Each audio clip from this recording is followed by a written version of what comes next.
Hey guys, what's up? It's Not Super Nicole here, and today I'll be showing you how to make homemade candy corn ghosts, even though it's the day after Halloween. Whoops. I meant to upload this yesterday, but I didn't have time, so make them a different shape and just make them for Thanksgiving, or make them ghosts and just eat them anyway. No one's gonna judge you. It's fine. Anyway, I will leave the link to the recipe I used in the description if you want to make these. So anyway, let's get on into the video. First, you are going to mix 2.5 cups of powdered sugar, 1/3 cup of powdered milk, and 1/4 teaspoon of salt into a bowl and mix it together really well.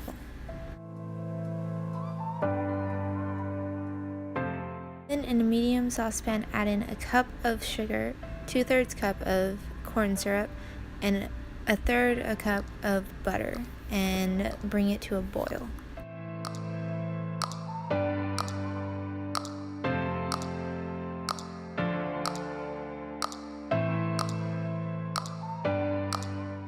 Then let it boil for 3 to 4 minutes or until it reaches 230 degrees on a candy thermometer.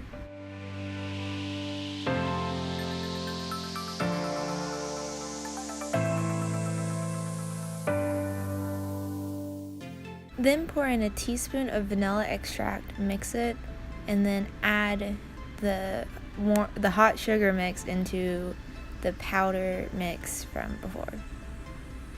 I didn't explain that the best, but you know what I mean. And then stir it until everything is mixed. And be very careful because it's very, very hot. And then you'll sit it on a piece of parchment paper or a silicone mat and let it cool just until you can touch it.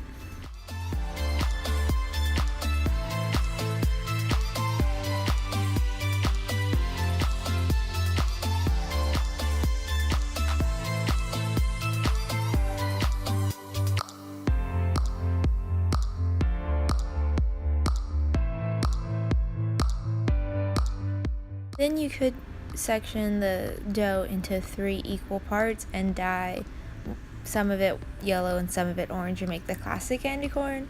But I decided to make a little ghost, and this takes forever.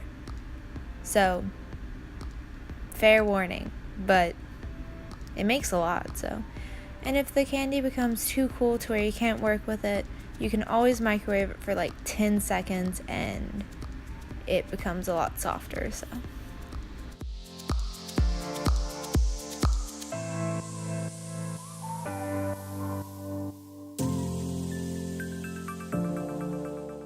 And you're done. Well, that's all I've got for you today. I hope you enjoyed, and let me know if there's anything you want to see me do, and I'll try my best to do it. Anyway, thank you so much for watching. I hope you enjoyed, and don't let the door hit you on the way out. See ya!